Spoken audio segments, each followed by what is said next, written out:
une thérapie de choc pour soigner le grand malade qu'est l'université publique burkinabé. Les états généraux se sont achevés hier soir. Ils ont permis aux différents partenaires de l'enseignement supérieur de se parler et de faire des propositions consensuelles pour sortir de crise. 200 personnes victimes d'escroquerie de la part d'une structure de microfinance informelle en qui elles avaient placé leur confiance. Les présumés auteurs de cette arnaque ont été mis aux arrêts. Et puis sur les rayons des librairies, une nouvelle parution, La Palabre des Kalaou, un roman burkinabé signé de Aboubakar Lankwandé, une œuvre qui nous entraîne dans l'univers imaginaire d'un pays où les forces se déchaînent, où les banals faits se transforment en des faits d'État avec des rebondissements inattendus. Un invité dans ce journal, M. Stéphane Jacquemet, le représentant du Haut Commissariat aux réfugiés au Burkina. Nous parlerons de la situation des réfugiés, de leur prise en charge et des difficultés qui se posent. M. Jacquemet nous donnera l'essentiel de l'interpellation des Nations Unies pour la Journée mondiale des réfugiés qui se tiendra donc le 20 juin. Bienvenue, M. Jacquemet. Bonsoir, merci. Bonsoir. Madame, Messieurs, bienvenue au grand journal de dimanche. Pour commencer, direction Vienne à la suite du président du Faso pour aller à la rencontre des Burkinabés d'Autriche. C'est une communauté forte de 300 membres, bénéficiaires pour la plupart de formation de l'ex-centre Ostro de Ouagadougou. Les échanges directs avec le président du Faso ont permis d'avoir des nouvelles du pays, de sa marche actuelle et de ses ambitions pour le futur. Reportage Alassane Zéo et Arsène Auré. Pas de problème majeur avec la communauté burkinabé vivant dans la juridiction de l'ambassadeur Paul Robert Tiendrebego. Cette juridiction couvre l'Autriche, la Hongrie, la République tchèque, la Slovaquie, la Slovénie et la Croatie. Honorés par la visite du président du Faso, les compatriotes sont venus s'enquérir des nouvelles du pays, présenter leur association et demander des conseils sur d'éventuelles interventions au Burkina Faso. Nous nous réjouissons surtout de voir que loin du Burkina, vous êtes là, vous travaillez, vous avez des compétences qui servent au progrès, bien sûr, dans ce pays. Mais, je l'ai dit souvent au Burkina, tout ça, ça fait partie des compétences pour le Burkina. Parce que si vous avez des transferts de compétences, des transferts de savoir à faire, ce sera avant tout au Burkinabé que vous allez les faire.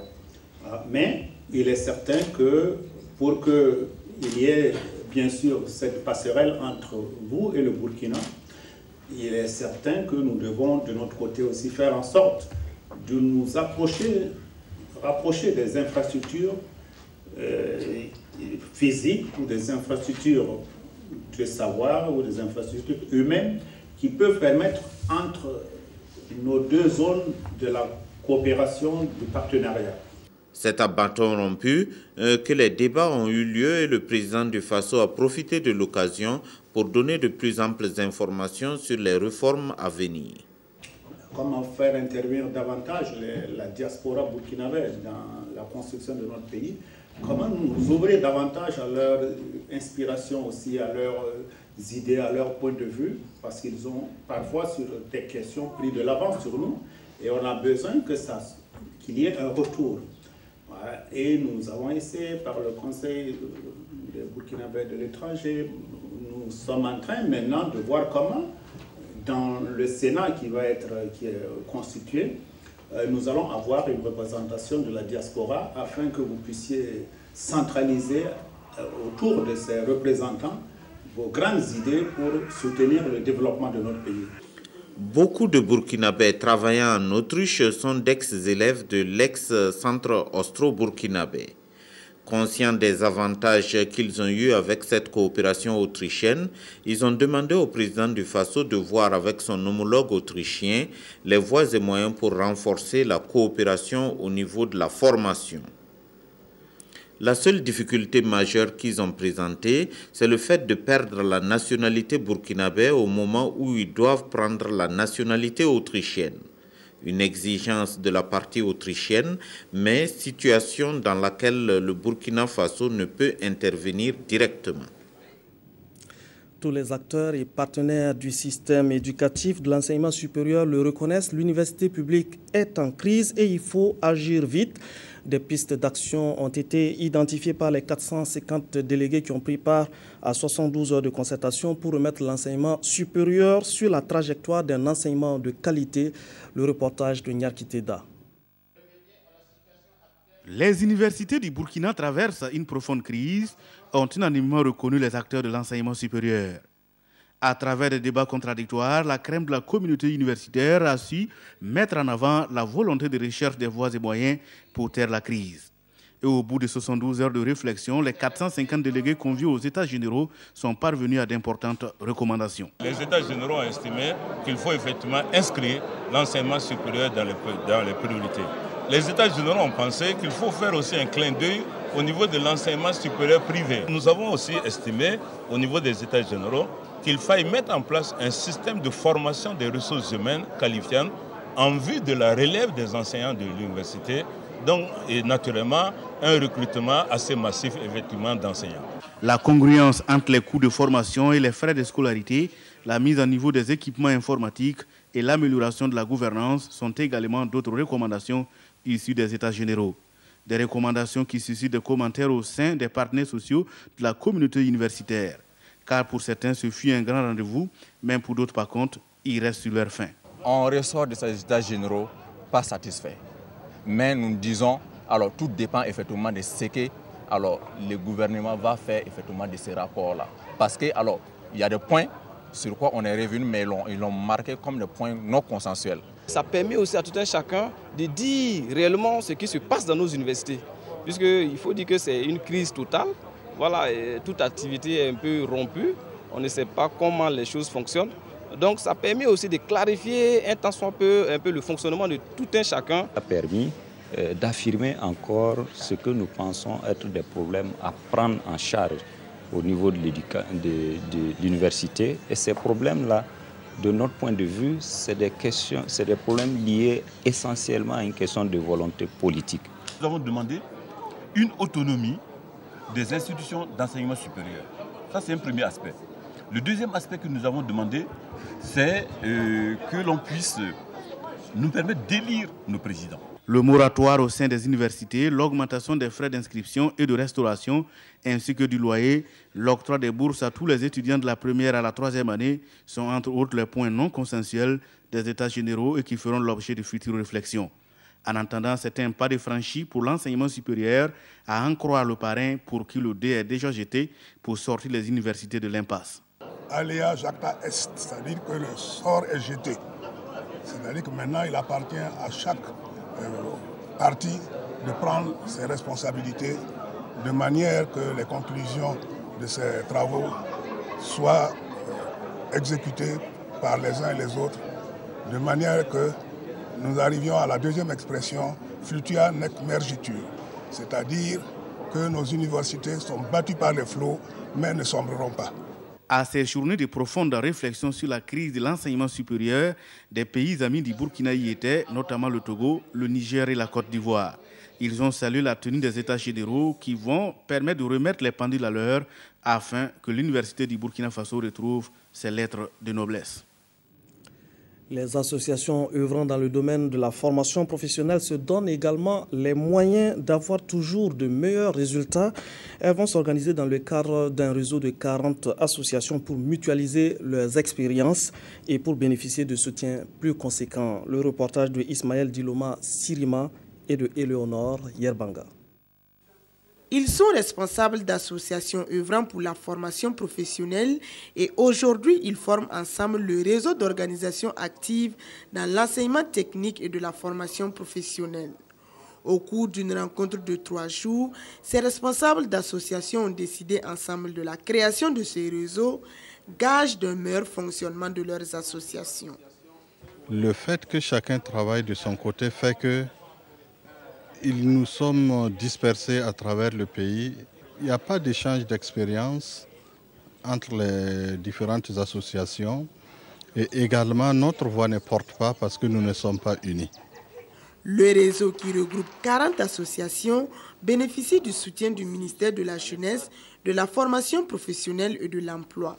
Ce nouveau réseau qui vient d'être mis en place et permettra de véhiculer, d'amplifier le signal que nous sommes en train d'émettre au Burkina pour faire comprendre que la formation professionnelle constitue une force pour rendre les entreprises beaucoup plus opérationnelles. Favoriser l'accès des jeunes à une formation professionnelle de qualité répondant aux besoins des marchés d'ici à 2022 est l'une des actions prioritaires du réseau d'organisations actives dans l'enseignement technique et de la formation professionnelle. Bobo Dioulasso a vécu hier la nuit du coton, une manifestation pour célébrer les meilleurs producteurs de l'or blanc qui ont reçu donc des prix en nature et en espèces allant de 2 à 10 millions de francs CFA. À l'entame d'une nouvelle campagne, c'est un appel à mieux produire qui est lancé par la Sofitex, organisatrice de l'événement. Le reportage de Sanouan, Christine Koulibaly. On l'appelle l'or blanc et il n'a jamais si bien porté ce nom que cette nuit-là. Une nuit au cours de laquelle le coton et ses acteurs étaient au centre de toutes les attentions. À l'image de Karafa Timboué qui vient de se hisser au premier rang de producteurs du coton du Burkina. Ils sont des dizaines de producteurs et de groupements de producteurs à qui la Sofitex et ses partenaires ont rendu hommage pour avoir su se distinguer par leur professionnalisme au cours de la campagne écoulée. L'ensemble des lauréats, en plus des trophées et attestations, repart avec des lots composés d'infrastructures de stockage, d'intrants et d'équipements agricoles. De quoi dynamiser la filière. Je suis très content. Je vais saluer d'abord la Sofitex parce qu'avec leur initiative qu'ils ont fait, ça va m'aider beaucoup à pouvoir produire de plus. Parce que vous savez que si tu as les moyens de travail, c'est que le travail, ça avance. Et c'est l'un des objectifs de cette nuit de l'excellence, placé sous le signe de l'amélioration de la productivité et des revenus des producteurs. Nous sommes effectivement au début de la campagne cotonnière, agricole, et je voudrais saisir l'occasion qui m'est donnée pour lancer un appel à l'ensemble des producteurs et des productrices du Burkina Faso pour qu'ils s'engagent dans la production et particulièrement aux producteurs de coton qu'ils puissent effectivement travailler dans le sens du thème de cette nuit qui est de faire en sorte à améliorer la productivité pour créer plus de revenus et plus de richesses pour eux. D'environ 2000 tonnes dans les années 50, la production cotonnière est passée à 630 000 tonnes. La campagne 2012-2013 faisant du coton le premier produit de rang du Burkina Faso et le deuxième pilier de l'économie nationale après l'or. Cette filière a connu à un moment donné des problèmes et nous constatons avec beaucoup de plaisir que depuis la dernière saison, c'est-à-dire celle de 2012-2013, nous avons atteint une production record de 600 030 tonnes, ce qui est quand même très important, avec comme sur le point de vue financier, une retombée financière de 160 milliards et 100 milliards redistribués aux producteurs. Alors donc je pense que c'est une très bonne chose aujourd'hui et cette filière elle est en train de reprendre sa place dans notre économie. Pour la prochaine campagne, 750 000 tonnes de coton graines sont attendues. Une prévision qui, si elle est atteinte, permettrait au coton de reprendre sa place de premier produit d'exportation du Burkina Faso. Et à cette occasion, les acteurs qui accompagnent les producteurs pour l'atteinte de cet objectif ont été distingués par l'État burkinabé. Politique, le CDP avait rendez-vous avec ses électeurs du Lorum. Ces élus sont allés dire merci pour le plein de voix qui a été récolté au cours des dernières élections. Assimi Kwanda, secrétaire exécutif national du parti, a exhorté les militants à maintenir les caps pour les futures batailles. Le reportage de Abdelaziz Yagibou. Pour 2 sièges de députés et 4 postes de maire en jeu au Lorum, le CDP s'en est tiré à bon compte en réalisant du 100%. Une abondante moisson après un long périple à la conquête de l'électorat, il y a de quoi rendre grâce. D'où cette ferveur visiblement militante pour saluer les efforts consentis par chaque militant pour permettre au parti de faire carton plein. Sur les 45 provinces, il y a 6 provinces dans lesquelles le CDP a fait du 100% aux législatives. Et parmi ces 6 provinces, évidemment figure la province du Lorum. Mais comme je dis, la particularité de cette province, c'est d'avoir également fait du 100% aux élections municipales. Merci à vous qui avez placé votre confiance en nous pour conduire le navire de développement de la province pour les quelques années à venir. Tel est le dénominateur commun des discours prononcés par les différents responsables de la formation politique qui se sont succédés au parloir. Je remercie toute la population de l'Orum pour leur action. Ce qu'ils ont fait mérite un remerciement à la hauteur de ce qu'ils ont fait. C'est pour cela que le secrétaire exécutif national a fait le déplacement et notre parrain, le camarade Bougouma, a fait le déplacement pour nous encourager, pour nous accompagner, y compris le président de la FEDABC. C'est par rapport à ce que nous avons fait. Comme l'a dit le camarade Assami Kwanda, on est pratiquement les premiers au Burkina Faso. Ce n'est pas caché. Et s'ils sont contents, ils sont venus nous voir, nous, on est plus contents, parce que leur présence même déjà, l'effet d'effectuer le déplacement déjà, vraiment, nous sommes très contents. Parce que là, au moins, on sait qu'on a bien travaillé. Parrainé par le ministre de l'Administration territoriale et de la Sécurité, Jérôme Bouma, cette cérémonie s'est voulue une occasion idéale pour appeler les militants à resserrer les rangs pour maintenir haut les couleurs du CDP. À l'image de cette importante quantité de sel offerte par Zalissa Koumaré, première femme à représenter le Lorum à l'Assemblée nationale, la hiérarchie du parti a annoncé plusieurs actions devant concourir au mieux-être des populations de la province. Dans le même temps, le rythme d'installation des conseils régionaux se poursuit. Dans le plateau central, c'est Joachim Zabramba qui prend les rênes du conseil avec une ambition, faire de la région de Zignaré une place forte de la production maraîchère. Reportage signé de Maïmouna Traoré. Travailler pour un développement inclusif de la région du plateau central, il a pris l'engagement devant cette population témoin de son installation. Le nouveau président du conseil régional place son mandat sous le signe de la cohésion, la concertation et la consolidation des acquis. Sa vision est conforme au plan régional de développement. Faire du plateau central un pôle de production maraîchère et de services avec des indicateurs durablement performants en matière de réduction de la pauvreté. Il y a des communes qui sont enclavées. Donc de ce côté-là, il nous faut mettre l'effort. Du côté de la santé aussi, je sais qu'au plateau central, il y a pas mal à faire. Côté éducation, ça va un peu. Mais du côté de la santé, du côté des infrastructures, du côté de l'agriculture, l'organisation du genre, dans ces collectivités-là, il y a pas mal de travail à faire.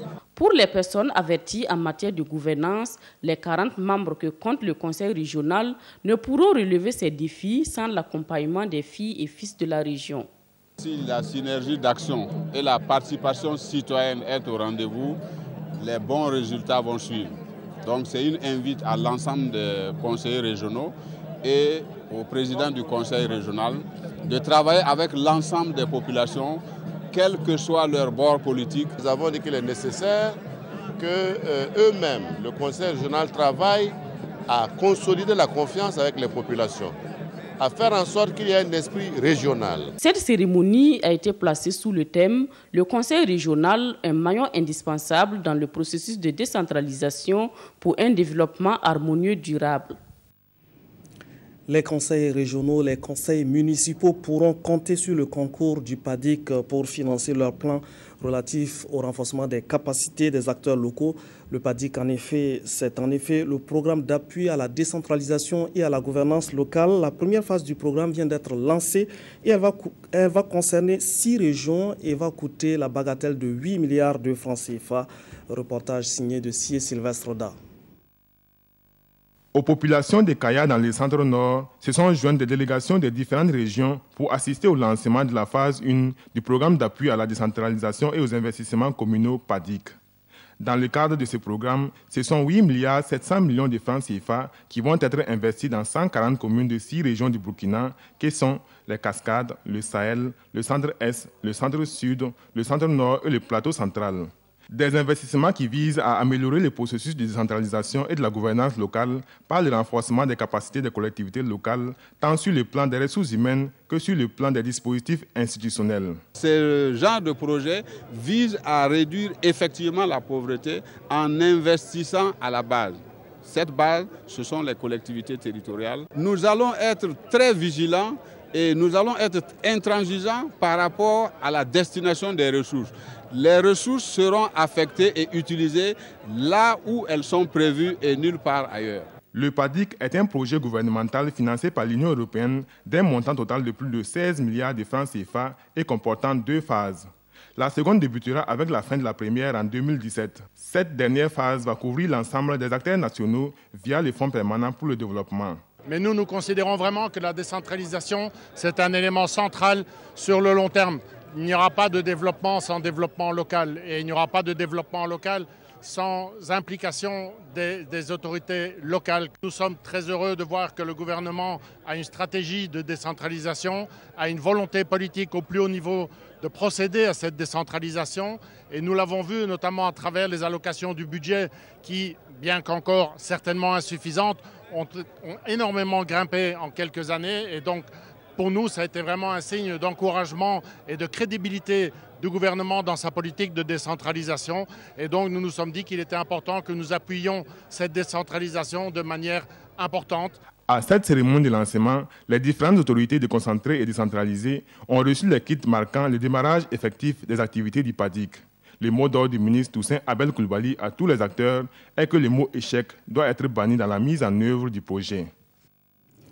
Le ministère en charge de l'aménagement du territoire et de la décentralisation a convoqué hier une assemblée générale sectorielle des projets et programmes de son département.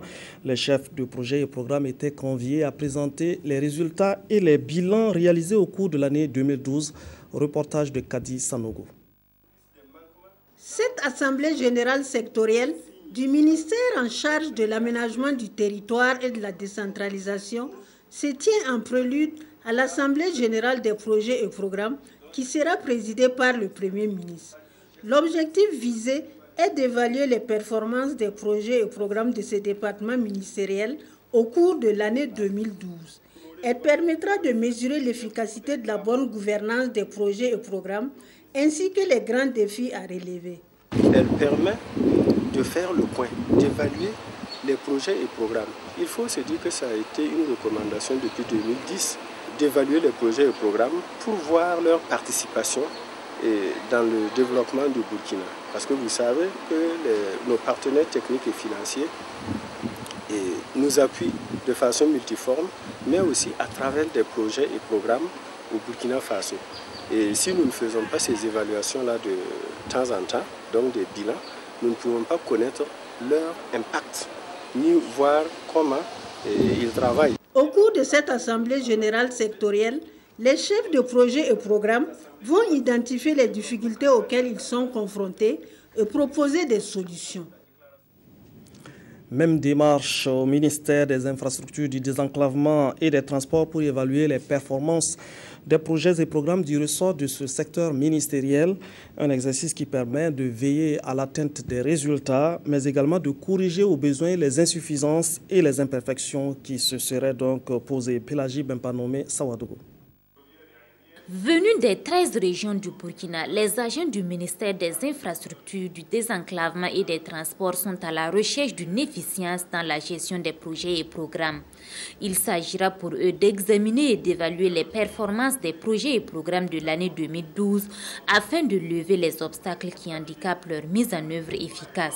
L'objectif de la tenue donc de cette session de ce soir, c'est effectivement de faire une halte et de voir au cours de l'année 2012, au niveau des différents programmes de catégorie A, de catégorie B, quels sont les acquis, quelles sont les insuffisances, quel est le niveau d'atteinte des résultats au niveau donc de ces projets-là.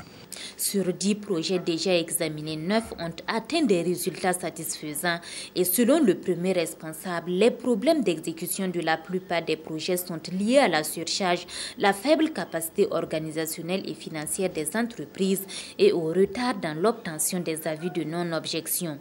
Toutes ces difficultés seront également débattues au cours de cette rencontre, l'objectif étant de trouver des solutions pour une meilleure exécution de l'ensemble des projets. L'Assemblée sectorielle des projets et programmes participe non seulement au compte-rendu de l'utilisation des fonds publics et aussi à la détermination des facteurs pour l'amélioration des performances du département. Un projet qui vient de se réaliser dans le domaine des transports, c'est la réalisation d'un bâtiment au profit de la brigade de transport aérien de Bobo-Dioulasso. Les investissements qui participent à la modernisation des infrastructures aéroportières ont coûté la bagatelle de 69 millions de francs CFA. Reportage de Moumouni Barou. La brigade de transport aérien de Bobo-Dioulasso possède désormais un bâtiment flambant neuf entrant dans le cadre de l'amélioration de la sûreté et de la sécurité des infrastructures de l'aéroport. Ces joyaux d'un coût total d'environ 69 millions de francs CFA comprend 7 bureaux, 2 cellules et de 2 salles d'eau, le tout sur une superficie de 215 mètres carrés. Là où nous étions précédemment était quand même un local qui ne répondait plus à ce que nous faisions maintenant. Alors ça va nous permettre en tout cas d'être bien logés, de pouvoir en tout cas nous épanouir dans cet édifice flambant neuf et de pouvoir effectivement, quand on a le moral, eh bien, on travaille plus. Depuis une dizaine d'années, le Burkina Faso s'est lancé dans un vaste programme de réhabilitation et de modernisation de ses plateformes aéroportières. Une modernisation voulue par la SECNA, l'Agence pour la sécurité de la navigation aérienne en Afrique et à Madagascar, pour répondre aux normes internationales de l'aviation civile. Un aéroport, c'est un lieu stratégique. L'aéroport de Bobo est un aéroport international. Et il est très important que la sécurité des passagers, la sécurité des avions qui fréquentent cette plateforme soit assurée. L'une des questions importantes, c'est la question de sécurité et de sûreté. Et il était bon que les services qui sont chargés de cet aspect soient logés dans les meilleures conditions avec les équipements modernes liés à l'évolution technologique. L'aéroport international de Bobo-Dioulasso va également bénéficier les jours à venir d'autres réalisations. À cet effet, les travaux d'éclairage des aires de trafic seront lancés ainsi que l'installation des équipements de traitement et d'enregistrement automatisé des passagers et des dispositifs de livraison de bagages pour un montant estimé à 750 millions de francs CFA. Boudligir Baoré, voici une structure financière qui était censée aider les populations à financer leurs projets. 200 travailleurs du secteur informel ont cru à ces promesses faramineuses. Or, c'était plutôt le cadre d'une vaste opération d'arnaque que vient de déceler la brigade de ville de Boulmugou, Ismaël Diloma Sirema et Eleonore Yerbanga. Tout serait parti d'une plainte d'une des victimes de ces présumés escrocs. Invité à souscrire à une épargne auprès d'une structure dénommée Boudligir Baoré, la victime devait verser une somme forfaitaire à un agent collecteur tous les jours, remboursable au bout d'un mois d'épargne. Mais hélas, elle n'en verra plus un sou. Nous avons reçu un plaignant qui a déclaré avoir été victime d'escroquerie de la part d'un promoteur des structures d'épargne qu'on appelle souvent corridor. Nous avons émis une convocation, l'intéressé s'est présenté. À notre grande surprise, il y a à ce jour près de 200 personnes qui sont venues de façon spontanée parce qu'ils ont appris que l'affaire est au niveau de la gendarmerie. Les sommes encaissées par la bande s'évalueraient à des dizaines de millions de francs CFA et varient entre 7 000 et 300 000 francs CFA selon les victimes. Moi seulement c'est 199 000 pour moi. Ce que j'ai perdu dans ça c'est 240 000. J'ai perdu plus de 300 000. L'enquête suit son cours et les victimes de cette arnaque défileraient tous les jours à la brigade de la gendarmerie de Boulmugou. Le 20 juin, on célèbre la journée mondiale des réfugiés et c'est l'occasion de nous interroger sur la situation de milliers d'hommes et de femmes qui ont quitté leur pays par la suite de guerre. Nous avons sur ce plateau M. Stéphane Jacquemin qui est le représentant du haut commissaire des réfugiés au Burkina Faso. Bonsoir. Bonsoir. Alors, les réfugiés au Burkina, combien sont-ils et comment vivent-ils? Alors, ils sont environ 50 000, essentiellement des Maliens. Il y a aussi quelques autres nationalités, mais vraiment le chiffre principal, ce sont les Maliens. La plupart sont au Sahel, dans des camps. Et donc, il y a une assistance du gouvernement burkinabé, mais aussi un fort soutien de la communauté internationale, au travers du HCR, mais au travers d'autres agences humanitaires.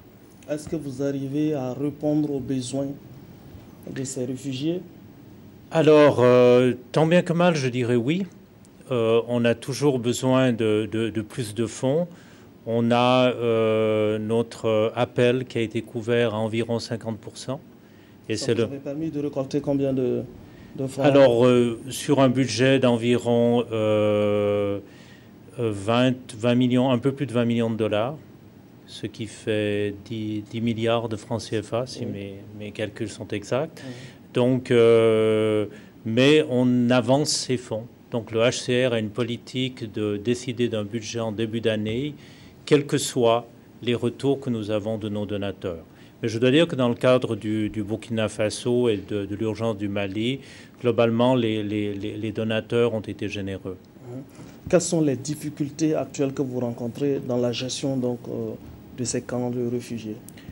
Alors, il faut partir de l'idée que si on prend par exemple le camp de Mentao, qui est tout près de Djibo, qui est le plus grand, qui a environ 15 000 personnes, c'est une petite ville. Donc, on a tous les problèmes de gestion d'une petite ville sans en avoir vraiment l'infrastructure. Donc, il y a, je crois, il faut relever des défis dans tous les domaines, dans l'éducation, dans la santé, avec des moyens malgré tout assez limités.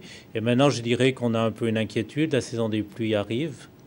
Et puis, même si nous avons fait des infrastructures d'aménagement dans les camps, il y a toujours des risques d'inondation, il y a toujours des risques de destruction d'abris, etc., etc. Donc, je dirais que c'est un défi perpétuel. Ça fait 1 an pratiquement que certains sont dans les camps et il y a des besoins de scolariser les enfants. Il y a l'oisivité aussi des grandes personnes. Comment vous faites face à toutes ces interpellations?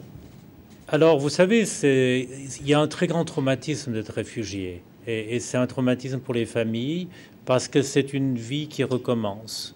Après avoir été complètement déstabilisés, après avoir tout perdu, beaucoup ont perdu tout leur bétail. Nous savons que ce sont des populations nomades et pour elles, le bétail représente énormément.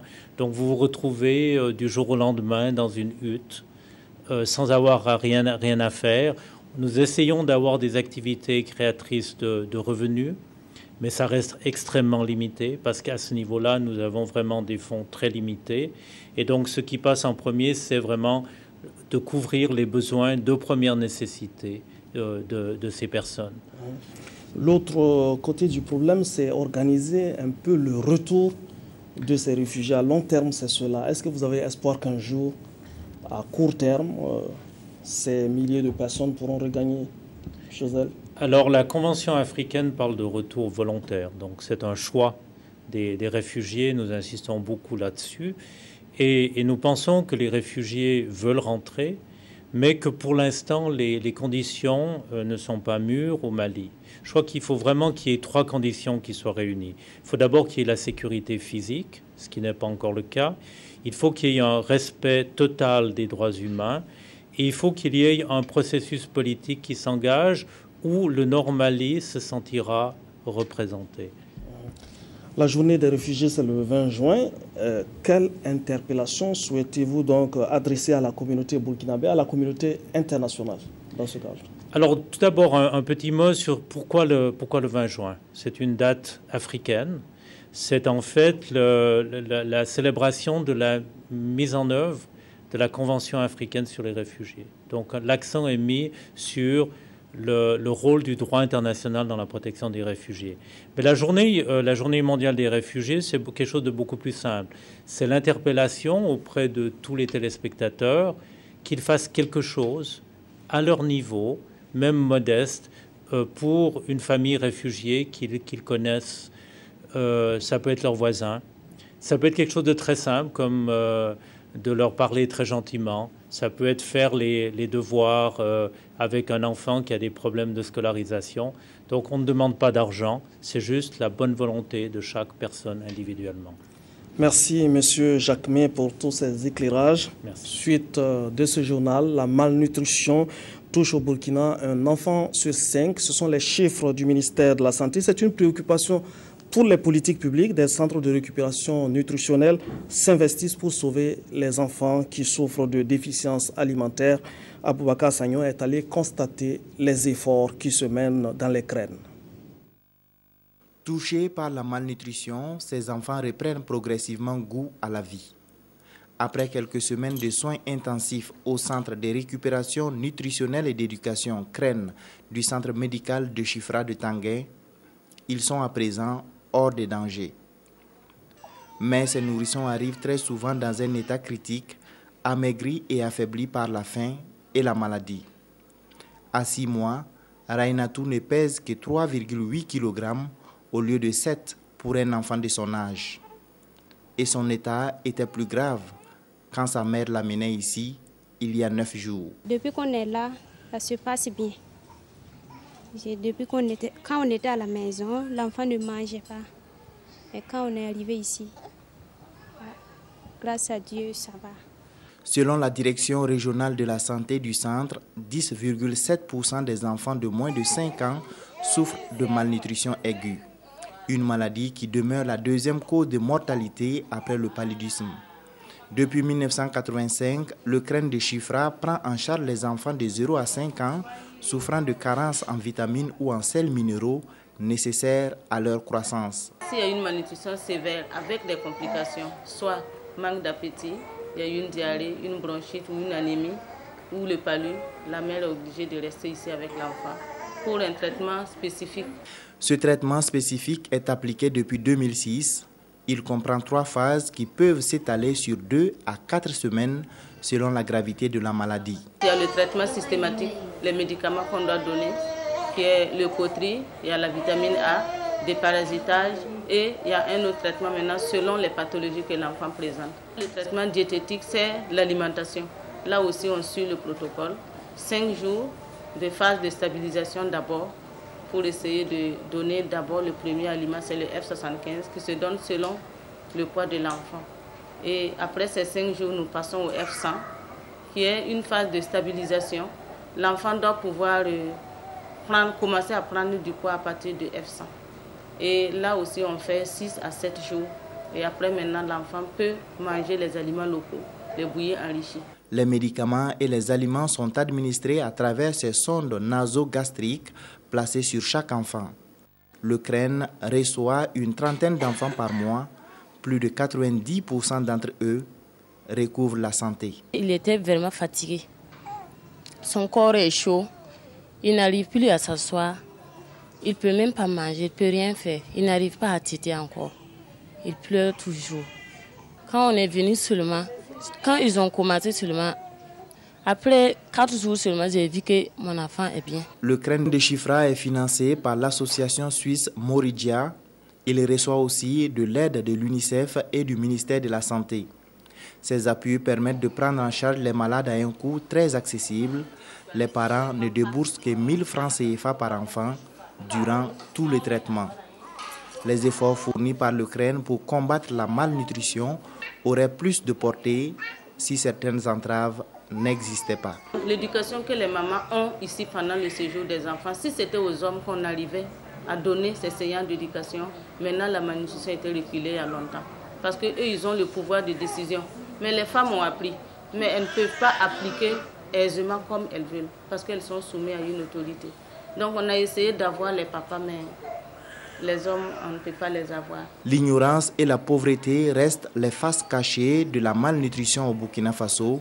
En ce mois de la famille et de l'enfant, l'ensemble des acteurs doivent conjuguer leurs efforts pour aider les enfants victimes de cette maladie. Une autre catégorie d'enfants mérite une prise en charge spéciale, ce sont les enfants autistes. L'association burkinabé d'accompagnement psychologique et d'aide à l'enfance a mis en place un centre spécialisé pour prendre en charge ces troubles envahissants du développement qui apparaissent précocement au cours de l'enfance. Le centre s'investit pour permettre aux enfants d'intégrer l'enseignement classique à terme. Focus avec Ramatou Zida et Sylvestre Da. Cet enfant autiste est en séance de psychoéducation. L'autisme est un handicap mental qui se manifeste par des troubles du comportement. Des troubles qui affectent les relations sociales du malade, de même que ses capacités à parler et à communiquer. Les causes de cette pathologie sont pour la plupart inconnues et les structures de prise en charge sont rares. L'Association burkinabé d'accompagnement psychologique et d'aide à l'enfance a mis en place un centre dont les actions sont orientées vers l'éducation des enfants autistes. Nous menons des activités socio-éducatives. C'était une activité par excellence des psychologues. Les activités psychopédagogiques, c'est une activité menée par les monitrices en support avec, comment dirais-je, un renfort d'un psychologue. La prise en charge des autistes demande une intervention pluridisciplinaire. Et dans cette action, le centre bénéficie de l'appui des bénévoles français à travers des activités psychomotrices. On va intervenir si, par exemple, il y a des troubles au niveau corporel qui vont avoir une incidence sur la psychologie ou des troubles psychologiques qui vont avoir une incidence sur le corps. Donc, on essaie vraiment de se trouver au niveau de ce lien. Et en fait, pour pouvoir permettre aux enfants de se poser, de vivre des expériences qui, après, vont pouvoir mieux se concentrer pendant les activités éducatives. Le centre a été créé en 2011 et à ce jour, 4 enfants autistes ont été placés dans des écoles classiques après acquisition de certaines notions de base. Les enfants arrivent à s'adapter parce qu'actuellement, il y a un enfant qui fait la grande section actuellement, et il y a un qui fait la moyenne section, et il y a un qui fait le CP1 actuellement. Et ça, c'est positif parce que ce sont des enfants d'Atoba, hormis le langage qui n'est pas encore très clair, ils ont tous la même manière de répondre aux attentes de la maîtresse comme les autres enfants. Selon une étude de l'OMS, un enfant sur 150 est atteint d'autisme dans le monde. La maladie gagne du terrain, mais reste méconnue du grand public. Il n'existe pas de traitement curatif, mais une prise en charge précoce des autistes augmente leur capacité d'autonomie et les possibilités d'acquisition du langage. Les responsables du centre Boukari Pantaba sollicitent un accompagnement des autorités burkinabées et des partenaires afin d'assurer une meilleure éducation et insertion sociale des enfants autistes. Le maire de Titao offre au centre médical avec antenne chirurgicale de sa ville une clôture pour permettre au personnel de travailler dans un cadre plus sécurisé. Pour financer ce projet, le maire a dû renoncer à ses indemnités de maire et ce depuis la première mandature. Le témoignage de Abdelaziz Yakibou. Conformément à ses engagements pris pour doter le CMA de Titao d'une clôture, le maire Jacques Boukari n'y pas tenu effectivement promesse. D'une longueur d'environ 600 mètres, ce mur vient contribuer à offrir aux malades, mais aussi au personnel soignant, un cadre idéal. Il est le fruit d'un renoncement de soi, nous a-t-il confié. J'ai dit à la population, je n'ai rien pour vous parce que j'ai l'impression que vous allez voter massivement. Et que vous votez massivement ou pas, vu ce que j'ai vu à travers la campagne, je serai satisfait. Je leur remets mes indemnités pour usage. Maintenant, où nous allons utiliser cet argent, j'ai pensé au mur de clôture du CMA. Ce que nous avons fait, ça coûte à peu près 20 millions. Et ce sont mes indemnités en tant que maire durant 12 ans. Et là, on a un exemple de comment un camarade responsabilisé se met au service de sa population, se met au service de sa province, se met au service de sa commune. Érigée en CMA en 2003, l'infrastructure sanitaire est restée pendant longtemps confrontée à des problèmes d'insécurité liés au manque de clôture. Depuis longtemps, nous n'avions pas de mur. Tous les 4 côtés étaient vraiment transparents. Donc il y avait l'insécurité qui se passait. Donc vraiment merci beaucoup à tous ceux qui ont pensé à nous. Merci à M. Jacques Boukari et merci au bureau exécutif. Avec un personnel soignant estimé à une 60aine, le CMA pour son bon fonctionnement avait déjà bénéficié de la largesse du maire de Titao. Cette ambulance qui joue aujourd'hui un rôle déterminant en dit long. Aboubakar Lankwandé, ancien directeur général de la LONABI, rejoint le cercle des romanciers du Burkina avec la palabre des Kalao qui vient d'être publiée aux éditions L'Harmattan. L'œuvre déroule une histoire qui se passe dans un pays imaginaire où la vie courante se partage entre misère et monotonie. jusqu'à ce qu'un jour des faits d'événements extraordinaires fassent basculer le pays dans des troubles. Moussa Sempori et Fousseni Kindo étaient à la dédicace hier. Un témoignage de son époque, une histoire du présent. C'est ce que Aboubacar Lankwandé a voulu tracer à travers les lignes de son premier roman, La Palabre de Kalao. Le livre de cet ancien directeur général de la LONABE, loin d'être le fruit d'un jeu du hasard, encore moins la chance d'une inspiration qui a souri à son auteur, apparaît pour le lecteur comme une réflexion sans concession sur l'Afrique et le monde à une époque marquée par la défaite des idéologies et la perte des valeurs. Et pour l'intellectuel Aboubacar Lankwandé, se taire sur une telle situation apparaît comme une démission, voire une trahison.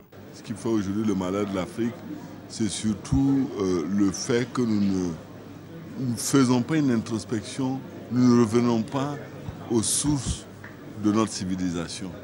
Et donc, je veux qu'avec les valeurs profondément africaines de dialogue, que nous revoyons un peu notre copie et que nous revoyons un peu la destinée de nos pays. C'est un instantané d'actualité africaine que cet ouvrage révèle. L'histoire se passe dans un pays imaginaire d'Afrique où la vie courante des populations s'égrène dans la misère et la monotonie habituelle. Et un jour, cette vie paisible sera troublée par une série d'événements extraordinaires. On assiste alors à un déchaînement de forces qui transforme de banals faits divers en affaires d'État avec des rebondissements improbables. Les protagonistes, quoique relevant de la part fictive dans leur essence, sont des personnages vrais. Les protagonistes sont ceux qui nous entourent et qui vivent au quotidien avec nous. Les protagonistes dans la Palabre de Kalao, c'est vous, c'est moi, c'est l'auteur lui-même. C'est pourquoi il emploie fréquemment le je et le nous. Pour Monseigneur Anselme Titiama Sanon, parrain de la dédicace représentée à la cérémonie, l'ouvrage de Aboubacar Lankwandé exalte une humanité qui devrait davantage s'ancrer dans la profondeur de la foi et de la spiritualité, en reconnaissance de l'immensité de l'œuvre de notre Père, c'est-à-dire Dieu, afin que s'étende son règne et sa miséricorde sur notre village planétaire. Et c'est tout dire. La teinture végétale est une technique ancestrale en voie de disparition que Mariama Silla, designer textile, tente de sauvegarder. À la faveur d'une exposition baptisée Office des couleurs, Évariste Kombari est allé à la découverte du travail de la teinturière spécialisée en teinture végétale. Évariste Kombari et Yacouba Gamene, reportage. Entre Mariama Silla et la teinture, c'est une histoire d'amour qui remonte à plusieurs années. De profession hôtesse de l'air, puis chef de cabine dans une compagnie aérienne européenne, Mariama a tout laissé tomber pour s'adonner à la teinture. Je suis d'origine soninké, Marca, et chez nous ça fait partie de notre tradition. Ça fait partie de l'éducation des jeunes filles à partir de 7 ans. Elles apprennent à savoir ce que c'est la teinture. Mariama est aujourd'hui designer textile, spécialisé dans la teinture végétale. Designer textile, c'est quelqu'un qui crée de la matière. Et moi, je crée la matière à partir du patrimoine naturel qu'on trouve en Afrique, à savoir le coton, là, pour tout ce qu'il y a. Et je me sers des plantes, de la teinture végétale pour le mettre en valeur. Je fais aussi des motifs, et aussi bien sur pièce que des motifs à partir des fils. Pour sa teinture, Mariama utilise des plantes africaines, néré, résigné et bien d'autres plantes qui ont des propriétés colorantes. Bienvenue à l'exposition Au fil des couleurs. Dans le cadre du Forum international Afrique Beauté, l'expertise et le savoir-faire de Mariama Silla ont été sollicités pour la réalisation de cette exposition consacrée à la teinture végétale. Ange est scénographe costumière. C'est elle qui a, sous la direction de Mariama, créé les modèles ici exposés. J'ai fait des dessins, c'était l'étape de conception. Et après les dessins, j'ai vu les modèles, donc j'ai adapté c'est les tissus et j'ai adapté ces tissus-là au modèle que j'avais fait. Il y a des modèles qui ont évidemment évolué, il y a des modèles qui n'ont pas du tout changé et il y en a qui ont été créés sur place. C'est de ce modèle-là me dit ça et je le fais tout de suite et maintenant et ça donne ça. On a travaillé en résidence et c'était un véritable bonheur. Parce que là, elle nous a fait une entière confiance.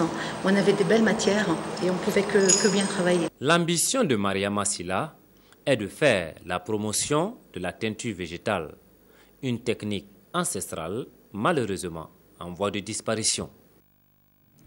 Hier, il y avait du fou rire à la Maison du Peuple avec Maréchal Zongo sur scène pour son spectacle « Attention, je me marie à Ouaga ». En fait de noces et de banquets, les spectateurs ont eu droit à des éclats de bonne humeur. Témoignage de Marcel Toé et de Frédéric Etienne Bassenga. L'humour au service de la lutte contre certains maux de la société. Dans une maison du peuple qui a fait le plein, humoristes burkinabés et ivoiriens ont sensibilisé à travers le rire le public sur des thèmes tels que l'infidélité et la responsabilité des parents dans l'éducation. Sur scène, Aga Lawal, l'homme à la petite veste multicolore, aura séduit, comme d'ailleurs la plupart des humoristes présents cette soirée. Président, quand il passe, il y a cortège, il y a gyrophare, puis il y a autant qui l'accompagne. Quand on combat les prisonniers, c'est la même chose. Président, il prête serment. Prisonnier aussi, il prête serment. Il dit, je suis de dire la vérité, rien que la vérité. Quand président dort, on le surveille. Quand prisonnier dort, on le...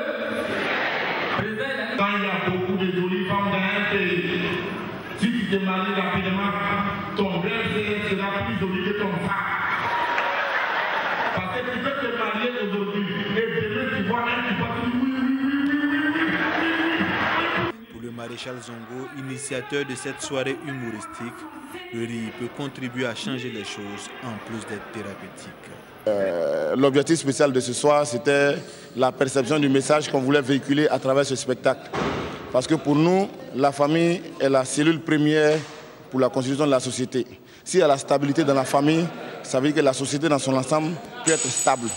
Donc c'est dans la famille qu'il faut la tolérance, qu'il faut le pardon, qu'il faut l'acceptation. Donc c'est pour cela qu'on a fait ce spectacle, pour véhiculer un message humoristique aux populations et nous pensons que le message est passé. Rendez-vous a donc été pris pour la 3e édition de Attention, je me marie à Ouagadougou en 2014. Le maréchal Zongo promet encore plus de grands noms de l'humour africain.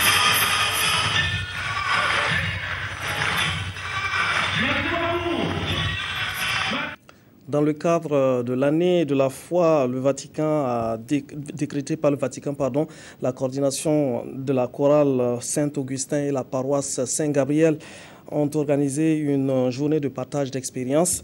Des personnes de ressources se sont entretenues avec les jeunes sur la foi chrétienne et la vie professionnelle. C'était le 9 juin dernier en présence de Ramatou Zida et de Jacques Lamissa Tarpaga. Cette journée de partage d'expérience a permis aux jeunes de la paroisse Saint-Gabriel d'acquérir les rudiments nécessaires pour concilier vie professionnelle et vie chrétienne. Au cours des échanges, ils ont largement été éclairés sur les moyens pour réussir dans l'entrepreneuriat, des connaissances qui devraient susciter en eux la volonté de créer des projets, mais aussi celle de savoir mettre leurs acquis professionnels au service de la foi chrétienne. Nous sommes partis sur le constat que des jeunes avaient des problèmes pour concilier leur foi chrétienne avec leur vie professionnelle. Donc nous vivons ça même au sein de notre chorale. Nous avons des gens qui sont là, qui sont vraiment dynamiques. À un moment, quand leur vie professionnelle change de position, nous perdons ces membres de la chorale là. Donc nous avons jugé nécessaire d'inviter tous les fidèles de notre paroisse de venir assister à ce partage d'expérience-là avec ces aînés qui font beaucoup d'efforts et qui essayent de concilier les deux. Initiée par la coordination de la chorale Saint-Augustin de la paroisse Saint-Gabriel, la rencontre s'inscrit dans la dynamique de la commémoration de l'année de la foi demandée par le Vatican. La foi en elle-même est une force qui nous fait mouvoir. Et pour cela, elle demande qu'on s'engage dans nos communautés, qu'on agisse pour influencer autour de nous et participer au développement de la société. Donc, en dépit, en tout cas des défis et de nos contextes, il faut que cette force vive en eux et les aide en tout cas à regarder l'avenir autrement. Il n'y a qu'à cette condition en tout cas qui pourront être demain la relève du Burkina Faso. L'activité est à sa première édition et les promoteurs entendent prendre les dispositions pour la rendre pérenne. La marraine, quant à elle, dit s'engager à travailler aux côtés de ces jeunes pour assurer leur plein épanouissement. Le mouvement sunnite et des associations sœurs sunnites offrent à Yurga, c'est dans le Koulpelgo, une mosquée qui se veut être un cadre de rassemblement, de partage et de bonnes pratiques de l'islam et de la culture de la paix. Moussaki et Jacques Lamissa Tarpaga. Les fidèles musulmans sunnites de Yunga ont désormais une nouvelle mosquée. Cette mosquée constitue un cadre de rassemblement, de culture de la paix et de l'entente entre ses frères et sœurs en islam. Ce lieu de prière est bien accueilli par le premier responsable du mouvement sunnite. Le fait d'avoir cette mosquée de vendredi est une grande joie pour nous. Le mouvement sunnite a vraiment posé un acte plus qu'utile ici à Yurga. Nous remercions les autorités de notre pays qui ont rendu favorable cette initiative. Cette nouvelle mosquée de vendredi a vu le jour grâce au financement du mouvement sunnite et les associations sœurs sunnites. La cérémonie a été une occasion pour les responsables politiques d'appeler les différents groupes musulmans chiites et sunnites à œuvrer davantage pour l'entente entre les filles et les fils de Yunga. L'inauguration de cette mosquée aujourd'hui est un événement très important pour l'ensemble des fidèles musulmans de Yurga, mais également de la province de Koulpelgo, parce que les différentes communautés pourront tirer des enseignements assez éloquents. J'ai voulu que cette mosquée qui vient d'être inaugurée soit un temple de paix, un temple de dialogue, de concorde, que les fidèles musulmans, toutes tendances confondues, se retrouvent à cette mosquée pour prêcher Dieu, pour prêcher l'amour. Elles ont aussi invité les bénéficiaires de cet édifice à l'entretenir pour le bonheur des fidèles musulmans sunnites de la localité. C'est religieusement que se referme cette grande édition de dimanche. Merci de nous avoir suivis et bonne reprise demain.